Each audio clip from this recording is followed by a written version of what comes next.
आज आम एमतिया जिनस गोटे प्रस्तुत करवा से ना ही थो हिंजट ना थो मसला कषा ना थो कि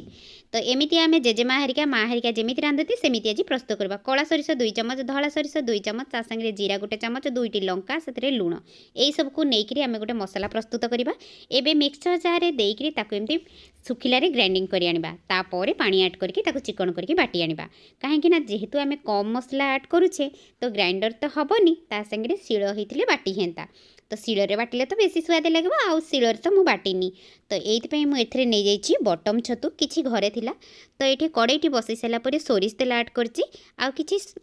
एथे सोरिष ऐड कर फुटीगला से बटम छतु आलू को ऐड करदेली यही सबको दे सारापर जो मसला टी आम बाटिक आनी ऐड करदे आउ कि टमाटो कंचा लंका लुण ता सागे हलदी यही सबको देकर एमती टिके गोले नवा बेसी कषेवा दरकार नहीं ये आमर तरकारी फुटीगला तार टेस्ट आसीज जी आपन को पानी दरकार तो से अनुसार ये ऐड करेंगे जेहेतु मुझे आज तरकारी बनाऊे ठुकुठुका तो से कम हाफ चमच हम सॉरी हाफ गिना हम पानी एथरे ऐड करची दे सारापर एमती टिके गोलिया गोली करके साइड्रे रखिदेची बेसी कषेवा किसी दरकार नहीं जेहेतु आम देसी स्टाइल बनाऊे तो ये किसी कषेबार आवश्यक नहीं ताकू तो ये छाड़ी देती 10 मिनट हम फुटापी जेहेतु तो आम आलू आउ सीझ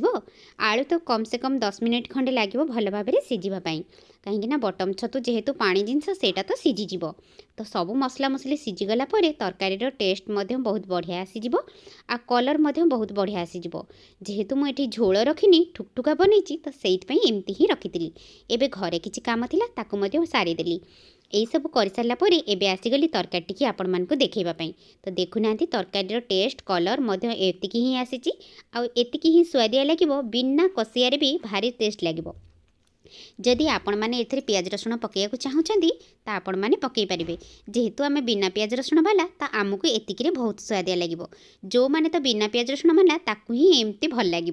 तो एबे तो मोर तरकारी सर्व करदेली तो आपण मानक केमिति लगुच जदि मोर वीडियोटी भल लगुथिबो वीडियो को लाइक करी शेयर करी कमेंट करेंगे जो मैंने मो नुआ चैनल रे अछंती तो सब्सक्राइब करिया को केबे भूलिबेनी कहीं पुणी आसबी नुआ नुआ वीडियो नहीं कि तो आपण माने सब्सक्राइब कले निश्चय देखि परिबे। रहुछि जय जगन्नाथ।